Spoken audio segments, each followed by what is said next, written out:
Hello बेटा, कैसे हो आप। इस वीडियो में हमने अनड्यू इन्फ्लुएंस के बारे में पढ़ना है। इससे पिछली दो वीडियोस में हमने पढ़ा है कि फ्री कंसेंट कब नहीं होती। आपको बताया था मैंने कि फ्री कंसेंट कब नहीं होती, when consent is induced by, या फ्री कंसेंट कब होती है, when consent is not caused by, when consent is not caused by, not caused by. तो ये हाँ, नॉट कोज्ड बाय कोर्शन था पहला एलिमेंट।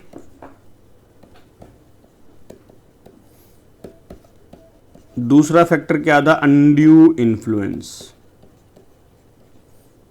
अनड्यू इन्फ्लुएंस का मतलब एक तरीके से हिंदी में अगर हम कहें तो क्या होता है, अनुचित दबाव। ठीक है, जो कि मतलब ठीक तरीके से नहीं, गलत मिस इंटेंशन से आप दूसरे को प्रेशराइज करते हो, तो उसको हम समझते हैं पहले कि क्या होता है। पहले हम लीगल डेफिनेशन देखेंगे क्या है सेक्शन 16 की, फिर हम इसको एक्सप्लेन करेंगे।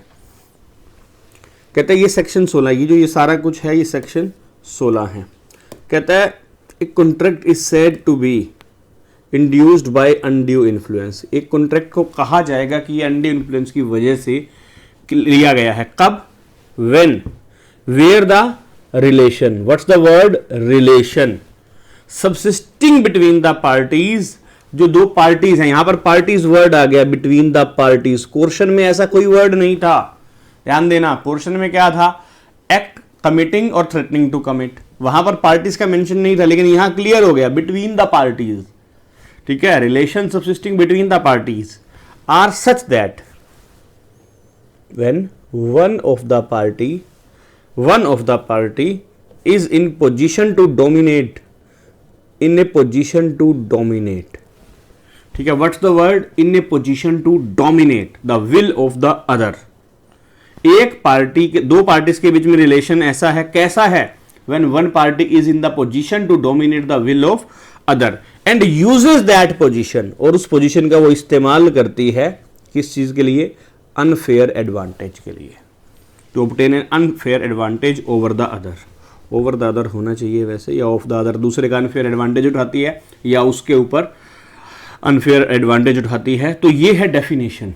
क्या, एक contract is said to be induced by undue influence. याद कर लो, डेफिनेशन को यूं के यूं याद रखना जरूरी होता है। मैंने पहले भी आपको बहुत वीडियोज में बताया है कि जो लॉ की डेफिनेशन है ना, डेफिनेशन जहां पर भी आती है वो एज इट इज यूं के यूं याद रखनी है।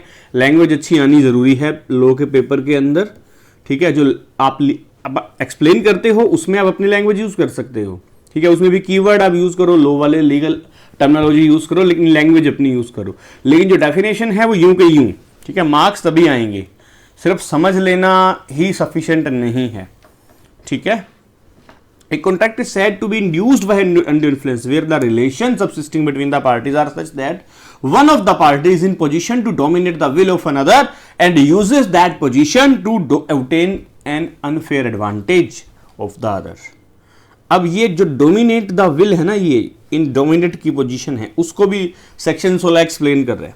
A person is deemed to be in a position to dominate। कब एक पर्सन माना जाता है कि ये दूसरे को डोमिनेट कर सकता है या कर रहा है या करने की पोजीशन में है। पोजीशन कब उसको कही जाएगी कि ये इस पोजीशन में है, दूसरे की विल को डोमिनेट करता है, व्हेन ही होल्ड अथॉरिटी। कौन सी अथॉरिटी, उसको दूसरे के ऊपर एक अथॉरिटी है। वर्ड याद रखें, अथॉरिटी। अथॉरिटी रियल भी हो सकती है, अपेरेंट भी हो सकती है। रियल का मतलब एक्चुअली अथॉरिटी है, अपेरेंट का मतलब अथॉरिटी अपीयर हो रही है, हो सकता है वो ना भी हो। ठीक है, दूसरा, when he stand in fiduciary relation। fiduciary का मतलब होता है बेटा भरोसा, ट्रस्ट एंड कॉन्फिडेंस। जैसे एक पेशेंट जाता है ना डॉक्टर के पास, तो डॉक्टर उसको जो एडवाइस देता है वो ये कहता है ये मेडिसिन ले लेना। पेशेंट वो दवाई ले लेता है, उसको जाके चेक नहीं करता कहीं ऐसा तो नहीं इसने मेरे को जहर की गोली भी दे दी हो। मान लो डॉक्टर 10 पेशेंट को जहर की गोली भी लिख देता है, तो पेशेंट कौन सा चेक करने वाला है, यूं बताओ, वो क्यों नहीं चेक करता। मैं ऐसा कह नहीं रहा कि ऐसा डॉक्टर ऐसा करते हैं, मैं कहूँ मान लो डॉक्टर ने अगर ऐसा कुछ कर दिया कि ये गोली लो जो उसके लिए अच्छी नहीं भी है, कितने पेशेंट ऐसे हैं जो उसको क्रॉस वेरीफाई करते हैं। वो क्या करेंगे, जो डॉक्टर दवाई लेगा लिखेगा वो दवाई लेके सीधा ले लेंगे वो दवाई, मतलब ये क्या है, ये ट्रस्ट को दर्शाता है। तो वहां जहां पर पार्टी इस रिलेशन में है कि एक पार्टी दूसरे के ऊपर ट्रस्ट एंड फेथ करती है। तीसरी पोजीशन, अगर एक पार्टी किसी ऐसे पर्सन के साथ कॉन्ट्रैक्ट करती है जिसकी मेंटल कैपेसिटी अफेक्ट हुई है, उसका कारण क्या हो सकता है, अफेक्टेड टेम्परेरली अफेक्ट हो सकती है, ड्रंकन है या जो है कोई भी और रीजन हो सकता है, ठीक है, ड्रंकन तो है, चलो ठीक है, और कोई भी रीजन भी हो सकता है, या फिर permanently by reason of age, illness, ठीक है, मेंटल और बॉडीली डिस्ट्रेस, जैसे कि एक बूढ़ा आदमी जो कि अनपढ़ है उसको बेवकूफ़ बनाना कोई ज़्यादा बड़ी चीज़ नहीं होती, ठीक है ना, लोग बनाते भी हैं, दिखता है, उसका एटीएम कार्ड ले लेते हैं, आप सुनते हो, उनके पास फ़ोन कर देते हैं, आपके एटीएम का ब्लॉक हो जाएगा, नंबर बता दो, उसका फ़ायदा उठा लेते हैं बेसिकली, बिकॉज ही इज़ थोड़ा सा बॉडीली डिस्ट्रेस है, मेंटली वो डिस्ट्रेस है, उसको इतनी ज़्यादा उसकी जो सोचने समझने की शक्ति है वो जा चुकी है, ठीक है। तो वेरी मेक्स ए कॉन्ट्रैक्ट, तो यहाँ पर क्या माना जाता है, अनड्यू इन्फ्लुएंस, ठीक है। A person is deemed to be in position to dominate the will of other, कब एक पर्सन ये इस पोजीशन में माना जाता है। मैंने आपको अभी तक दो चीजें करा दी, पहले तो आपको ये बताया है कि अनड्यू इन्फ्लुएंस कब कहा जाएगा, और दूसरा फिर मैंने आपको ये बताया है कि कब ये माना जाएगा कि एक पर्सन दूसरे के विल को डोमिनेट कर सकता है। तो अब इसी सेक्शन को हम अगर थोड़ा सा और एक्सप्लेन करें तो क्या आता है, क्या क्या बातें निकल के आई हैं। सबसे पहले मैंने आपको कौन से वर्ड को कहा था, व्हाट्स द वर्ड, रिलेशन। तो सबसे पहली चीज यहां पर भी वही आ रही है, रिलेशन बिटवीन द पार्टीज, ठीक है। मतलब अगर दो पार्टीज के बीच में ऐसा ही रिलेशन है, उनमें बीच में पहले से एक रिलेशन होना चाहिए डोमिनेट करने का। दो पार्टीज के बीच में कोई रिलेशन नहीं है लेकिन एक पार्टी दूसरे के ऊपर किसी तरीके से प्रेशर डालती है तो वो इस कैटेगरी में कवर नहीं आएगा, क्योंकि प्री कंडीशन ही इन अनड्यू इन्फ्लुएंस की ये है कि one party is in position to dominate the will of another. और वो कब होगी उस पोजीशन में, जब दोनों के बीच में रिलेशन ऐसा होगा, relation subsisting between the parties are such that, in उस रिलेशन की वजह से एक पार्टी इस पोजीशन में है। कोई और रीजन हो सकता है, नहीं हो सकता है रीजन, लेकिन वो यहां कवर नहीं होगा। पार्टीज के बीच में ऐसा रिलेशन, चाहे वो पहले से है चाहे वो एग्रीमेंट होने से पहले वो रिलेशन बना। मान लो आज मैं किसी लॉयर के पास गया तो आज मेरे जो है लॉयर और क्लाइंट का रिलेशन बन गया ना आज। अब कल अगर ऐसा कोई एग्रीमेंट होता है तो इस रिलेशन की वजह से अगर ऐसा कोई एग्रीमेंट हो रहा है तो वो आप समझ गए, ठीक है ना। Relation subsisting between the parties, तो पहली चीज तो होगी रिलेशन। दूसरी चीज, रिलेशन तो है, रिलेशन कैसा है कि एक पार्टी इस dominate the will, dominate the will. अब यहां पर हमने पढ़ा है ना ऊपर, देखो कब माना जाता है, रियल और अपरेंट, फिड्यूशरी और मेंटल कैपेसिटी। वही तीन चीजें यहां पर फिर से एक्सप्लेन हो रही हैं, ठीक है। यह वही तीन चीजें यहां पे एक्सप्लेन हो रही हैं कि कब वो माना जाता है कि वो डोमिनेट कर सकता है। पहली चीज रियल और अपरेंट अथॉरिटी है, ठीक है। जैसे मास्टर और सर्वेंट की अथॉरिटी होती है ना, मास्टर जो कहता है सर्वेंट उसकी बात मान लेता है, वही है। डॉक्टर पेशेंट में भी वही होता है, पेशेंट अगर कुछ बीमारी लेके जाता है डॉक्टर उसको जो सजेस्ट करता है पेशेंट मान लेता है वो, क्योंकि उस टाइम पे डॉक्टर जो है एक स्ट्रोंगर पार्टी है। क्या है डॉक्टर? Stronger party. पेशेंट क्या है? Weaker party. तो फिड्यूशरी रिलेशन दूसरा है, फिड्यूशरी मतलब भरोसा। मैंने आपको बताया फिड्यूशरी रिलेशन मतलब भरोसा, where relation of trust and confidence exist. मैंने बताया आपको थोड़ी देर पहले, वही चीज को फिर से एक्सप्लेन किया जा रहा है ज्यादा डिटेल में।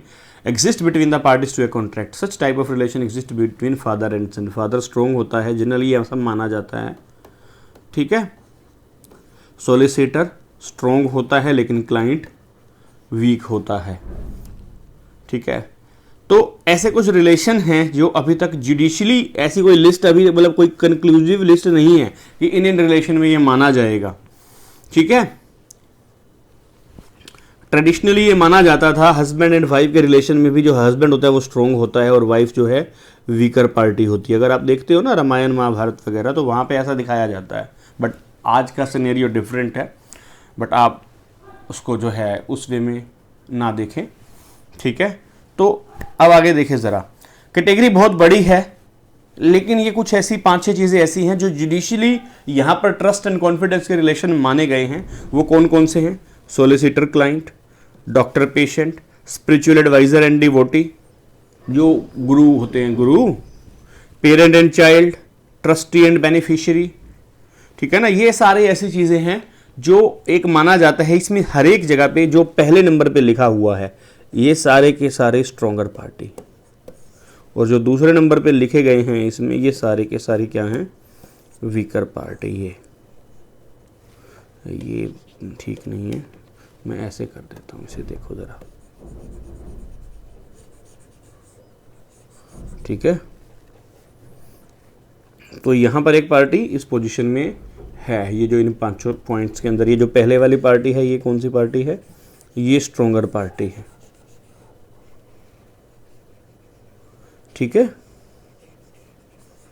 तो जो है ये हो गया। तीसरी चीज मेंटल डिस्ट्रेस, मैंने कहा था ना अनड्यू इन्फ्लुएंस वहां भी यूज किया जा सकता है जहां पर दूसरे पर्सन की मेंटल कैपेसिटी थोड़ी सी अफेक्ट हो रखी है। हम ये नहीं कह रहे, ध्यान देना बच्चों, हम अफेक्टेड वर्ड यूज कर रहे हैं, हम ये नहीं कह रहे कि वो मेंटली पागल है। पागल है तो फिर तो वो इनकैपेबल हो गया ना, फिर तो कॉन्ट्रैक्ट वॉइड ही हो जाएगा, ठीक है। हम क्या कह रहे हैं, टेम्परेरली अफेक्टेड है, ठीक है, या परमानेंटली लेकिन अफेक्टेड है, ठीक है, बाय रीजन ऑफ मेंटल और बॉडीली डिस्ट्रेस और इलनेस और ओल्ड एज, ठीक है।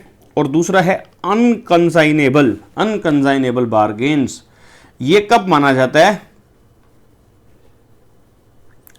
कहता है जब एक पार्टी इस पोजीशन में भी है विल को, and contract is apparently, apparently मतलब अपीयर हो रहा है, ऐसा दिख रहा है, कॉन्ट्रैक्ट इज अपेरेंटली अनकंसाइनेबल।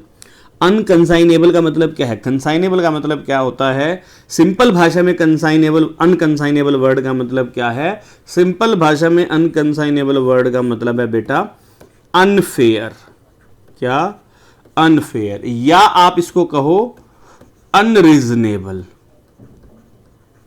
क्या, अनरीजनेबल, ठीक है। ट्रांजैक्शन अनरीजनेबल दिख रही है, आगे देखना जरा।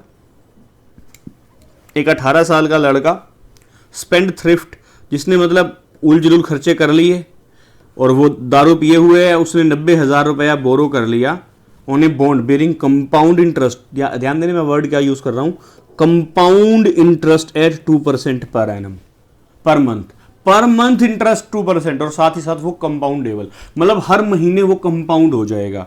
ये पर मंथ कंपाउंडिंग जो होती है ना, तो ये बहुत ज्यादा वो इफेक्ट क्रिएट करती है उसके ऊपर। It was held that court that the transaction is unconscionable, rate of interest charging so exorbitant, ये बहुत ज़्यादा है। ये 1903 का केस है बेटा, ठीक है। उस टाइम के हिसाब से कोर्ट ने ये डिसाइड किया कि ये उस टाइम पे मार्केट में रेट अलग हो सकता है या नहीं होगा या बहुत कम होगा, तो ये माना गया कि ये बहुत ज़्यादा है, ये अनकंसाइनेबल बार्गेन है। तो इसका मतलब क्या है कि उसने उसका फ़ायदा उठाया है, ठीक है। मेंटली उसको प्रेशराइज, वो मेंटली एक उसमें था, डिस्ट्रेस में था, उसको पैसे चाहिए थे, उल्टे सीधे खर्च कर लिए, तो उसको इस रेट ऑफ इंटरेस्ट पे पैसा लेना पड़ा, ठीक है। ऑब्जेक्ट, लेकिन ये सब काम आप क्यों कर रहे हो, देखो 3 चीज़ें हैं यहाँ पर। डेफिनेशन पे आ गया मैं फिर से। सबसे पहली चीज़ रिलेशन, सबसे पहली चीज़ क्या है, मैं आपको देखो बता दूँ, यहाँ पर मार्क कर देता हूँ इस कलर से, ब्लू कलर से मार्क कर रहा हूँ जो इम्पोर्टेंट पॉइंट है आपका।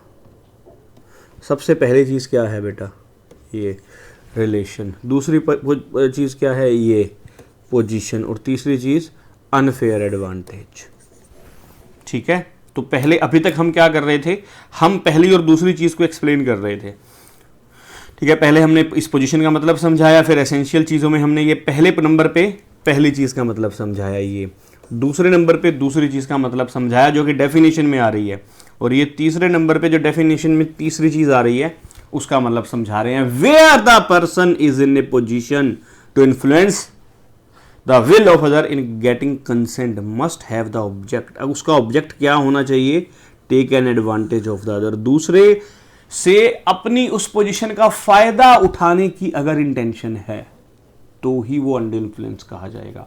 अगर आपने एक पोजीशन को यूज किया है अपने नहीं, दूसरे के फायदे के लिए, एक टीचर कहता है बच्चे को कि तुझे पढ़ना पड़ेगा, ठीक है, तुझे इतनी देर पढ़ना पड़ेगा, तो वो इन्फ्लुएंस कर रहा है टीचर स्टूडेंट को, लेकिन अपने फायदे के लिए नहीं कर रहा। एक डॉक्टर पेशेंट को जबरदस्ती कर रहा है कि तुझे यहां रुकना पड़ेगा क्योंकि तू घर में परहेज नहीं रख रहा, तेरे को यहां रुकना पड़ेगा, तेरे को एडमिट होना पड़ेगा, तेरे को सुबह शाम में अपनी सुपरविजन में दवाइयां खिलाऊंगा, तो वो पेशेंट के फायदे के लिए हो रहा है, अपने फायदे के लिए नहीं। तो वहां पर अनफेयर एडवांटेज नहीं कहा जा सकता। अनफेयर एडवांटेज कहां है, वो उसको कोई प्रॉब्लम ही नहीं है, वो सिंपल वायरल के लिए आया, डॉक्टर कहता है तो कोई यहाँ एडमिट होना पड़ेगा, आईसीयू में जाना पड़ेगा, तो वहां पर डॉक्टर हो सकता है अपना बिल बनाने के लिए। लेकिन जहां पर बीमारी सीरियस है और वो कह रहा है कि आपको एडमिट होना पड़ेगा, तो वहां पेशेंट का फायदा है। तो अगर पेशेंट के फायदे के लिए वो डॉक्टर वो पोजीशन कह रहा है, उस पोजीशन का यूज कर रहा है, पोजीशन तो अभी भी वही है, पोजीशन तो डॉक्टर की है। ये बड़ा तीसरा बड़ा क्रिटिकल पॉइंट है बच्चे, क्योंकि सॉलिसिटर सुपीरियर पोजीशन में है, एक स्पिरिचुअल एडवाइजर है सुपीरियर पोजीशन में है, लेकिन वो डिवोटी को कहता है कि तेरे को मेडिटेशन करना पड़ेगा क्योंकि तू मेंटली परेशान हो चुका है, तो मेडिटेशन कर। वो मेडिटेशन करवा रहा है उसके फायदे के लिए, तो जब वो उसका फायदा देख रहा है तो नहीं, अनफेयर एडवांटेज खुद का है, ठीक है। तो कह रहा है कि तू ये सब्सक्रिप्शन ले मेरे यहां पर, तू ये 15 दिन आके मेडिटेशन कर, इतने लाख रुपए तू मेरे को दे, या इतने लाख रुपए तू मेरी ट्रस्ट को डोनेट कर। अगर इस तरह की वो चीजें कर रहा है तो वहां पर ये चीज, ये इंटेंशन दिखती है कि अनफेयर एडवांटेज। लेकिन अगर वो ये चीजें नहीं कर रहा, अनफेयर एडवांटेज की बात नहीं कर रहा, आपके फायदे की बात कर रहा है, उस पोजीशन का यूज कर रहा है, पोजीशन है, रिलेशन है, पोजीशन भी है, उस पोजीशन को वो यूज भी कर रहा है, लेकिन अनफेयर एडवांटेज नहीं उठा रहा, तो वहां वो अनड्यू इन्फ्लुएंस नहीं है। इस बात का ध्यान रखना, ठीक है। इंप्लीकेशन क्या है, एग्रीमेंट इंड्यूस्ड बाय कोर्शन। अच्छा, ये कोर्शन वर्ड नहीं आएगा, ये बच्चे गलत आ रखा है यहाँ पे, agreement induced by undue influence है ये इसको ठीक कर लेना, नोट्स में तो मैं ठीक करवा ही दूंगा, ठीक है। अनड्यू इन्फ्लुएंस के लिए अगर कोई ऐसा एग्रीमेंट यूज किया गया है तो वो वॉइडेबल होगा। और हाँ, यहां पर दो चीजें हैं, कोर्शन से क्या अलग है, any such contract may be set aside either absolutely, या तो पूरा के पूरा ही, मान लो अभी तक लेन देन हुआ ही नहीं, कोर्ट कहेगा इसको सेट असाइड करो, इसको कैंसिल करो, और मान लो लेन देन हो चुका है, if the party who was entitled to avoid it, मतलब एग्रीव्ड पार्टी कोई बेनिफिट रिसीव कर चुकी है। जैसे मान लो एक धर्म गुरु ने मेरे ऊपर जो है कुछ टोना टोटका करके या कुछ मेरे को इन्फ्लुएंस करके मेरे को कहा कि अपनी जो है ना ये फ़ोन है आपका, जैसे मान लो एग्जाम्पल के तौर पे ये 1 लाख का फ़ोन, वो कहता है कि भैया तू मेरे को ये 20,000 में दे दे, ठीक है। अब उसने मुझे 20,000 दे दिए, मेरे को फ़ोन उसको ला के देना था अगले दिन, उससे पहले मेरे को किसी ने समझाया भाई वो तो तेरा फायदा उठा रहा है, तेरे को पागल काट रहा है, ठीक है ना। अब मैं क्या कर रहा हूं बच्चे, मैं कोर्ट में चला गया, अब कोर्ट ट्रांजैक्शन तो कैंसिल करवाएगा ही करवाएगा। कोर्ट ये डिसाइड कर सकता है कि ये जो 20,000 रुपए है मुझे रिटर्न करने हैं या नहीं, मुझे 20,000 रिटर्न करने हैं या इसका हाफ रिटर्न करना है या मुझे सारे रिटर्न करने हैं या नहीं करने, कोर्ट डिसाइड करेगा, ठीक है। देखो, if the party who has entitled to avoid it has received any benefit thereunder upon such terms and condition, या तो एब्सोल्युटली कोर्ट सेटिस्फाइड कर देगा या उन टर्म्स एंड कंडीशन पे जो कोर्ट को लगता है कि सही है। मतलब कोर्शन में बेनिफिट रिसीव्ड आपको रीस्टोर करना पड़ेगा, लेकिन अनड्यू इन्फ्लुएंस में कोर्ट डिसाइड करेगा, हो सकता है उसमें वो बेनिफिट रीस्टोर करने की बात ना आए, ठीक है, कोर्ट प्रूव करेगा। लेकिन ये सब प्रूव कौन करेगा, burden of proof, burden of proving the absence of use of dominant position to obtain unfair advantage lie on the party who is in position। वो मेनली जो बर्डन है किसके ऊपर आएगा, डोमिनेटिंग पार्टी के ऊपर, मतलब मेनली जो बर्डन आएगा वो स्ट्रोंगर पार्टी के ऊपर आएगा। लेकिन वो पार्टी स्ट्रोंगर है ये तो प्रूव करो ना, तो वीकर पार्टी को ये प्रूव करना पड़ेगा कि was in position to dominate, ये प्रूव करना पड़ेगा कि मैं वीकर हूं और ये दूसरी पार्टी जो है, अदर पार्टी जो है वो स्ट्रोंगर है, अदर पार्टी जो है वो क्या है, स्ट्रोंगर है। और अगर वो ये प्रूव कर देता है तो बहुत अच्छी बात है, यूज दिस इन्फ्लुएंस। या अगर वो इतना भी प्रूव कर देता है कि ट्रांजैक्शन अनरीजनेबल है, मैंने बताया ना अभी 20,000, 1 लाख की चीज अगर 20,000 में खरीद ली उसने, तो वो क्या है, वो साफ साफ दिख रहा है कि अनरीजनेबल ट्रांजैक्शन है। इतना प्रूव कर दो, अनरीजनेबल ट्रांजैक्शन प्रूव कर दो, रिलेशन प्रूव कर दो, उसके बाद उस पार्टी को प्रूव करना है कि मैंने ये कॉन्ट्रैक्ट, स्ट्रोंगर पार्टी को ये प्रूव करना है कि मैंने ये कॉन्ट्रैक्ट अनड्यू इन्फ्लुएंस यूज करके नहीं किया है, ठीक है ना। क्योंकि अगर अनफेयर एडवांटेज नहीं उठाया है उसने तो अनड्यू इन्फ्लुएंस होता ही नहीं है। उसने में लिखा है साफ साफ कि उस पार्टी ने अपनी पोजीशन का यूज अनड्यू इन्फ्लुएंस मतलब अनफेयर एडवांटेज उठाने के लिए किया। अगर ट्रांजैक्शन में अनफेयर एडवांटेज नहीं उठाया जा रहा, एक ट्रांजैक्शन इक्वल अमाउंट की है, फिर अनड्यू इन्फ्लुएंस प्रूव करना बहुत ज्यादा मुश्किल हो जाएगा, ठीक है। तो इन दोनों के बीच में डिफरेंस भी है बच्चे, कोर्शन अभी हमने पिछली वीडियो में पढ़ा है और इसमें हमने अनड्यू इन्फ्लुएंस पढ़ा है। दोनों में डिफरेंस क्या है वो भी हम देख लेते हैं साथ के साथ।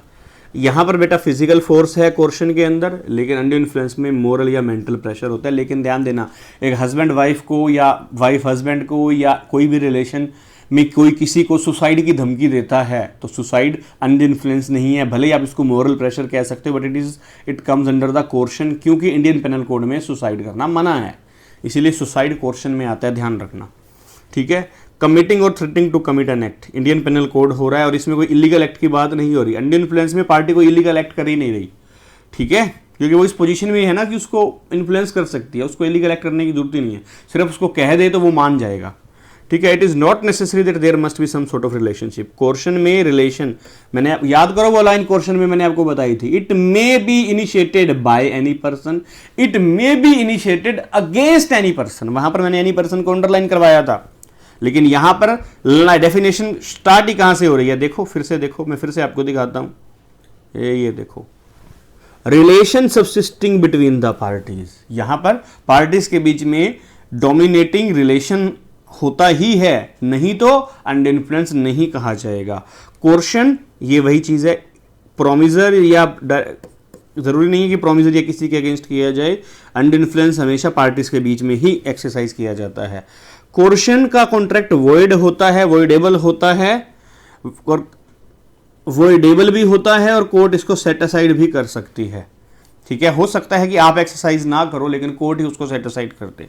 ठीक है, कोर्शन का जो है वो रिजाइंड अगर करती है पार्टी, रिजेंड करती है या रिजाइन करती है, तो benefit received has to be restored back, but court यहां पर डिस्क्रिशन का मतलब है मर्जी, इच्छा, यहां पर कोर्ट की मर्जी है to direct the aggrieved party to return the benefit in whole, या तो सारा के सारा वापस कर दो, या इन पार्ट, और not to give any such direction, यहां पर कोर्ट की मर्जी है। तो ये कुछ लाइनें हैं जो डिफरेंस की हैं दोनों के बीच में। ठीक है, कुछ इसमें एग्जाम्पल्स दिए हुए हैं, कुछ 2-3 एग्जाम्पल्स ऐसे भी हैं बेटा जो आपके स्टडी मैट में दिए हुए हैं, मैं आपको कोशिश करता हूँ दिखाने की, ये आप देख लेना, 1-2 एग्जाम्पल एक्स्ट्रा लिखे हुए हैं यहाँ पे, जब ये बताया पेज नंबर है बेटा ये 1.42, कौन सा पेज है ये देखो ज़रा, 1.42, ये इस पर 3-4 एग्जाम्पल्स दिए हुए हैं, आप अपने स्टडी मैट से ये ज़रूर देखोगे, आपके ICAI के स्टडी मैट में दिए हुए हैं। ठीक है, आप इसे ज़रूर देखोगे, स्टडी मैट आपको छोड़ना नहीं है, ये ध्यान रखना। बहुत टीचर स्टडी मैट को कवर नहीं कराते, कहते हैं हमारे नोट सफिशिएंट हैं, तो ऐसे लोगों की बातों में मत आ जाना बेटा, कहीं आप फंस ना जाओ। ठीक है, तो ये इसी के साथ बेटा हमने कंप्लीट कर लिया है अंडर इन्फ्लुएंस। ठीक है, आने वाली वीडियोस में हम फ्रॉड और मिस रिप्रेजेंटेशन के बारे में करेंगे और फिर मिस्टेक के बारे में करेंगे। ठीक है, टिल देन बाय बाय।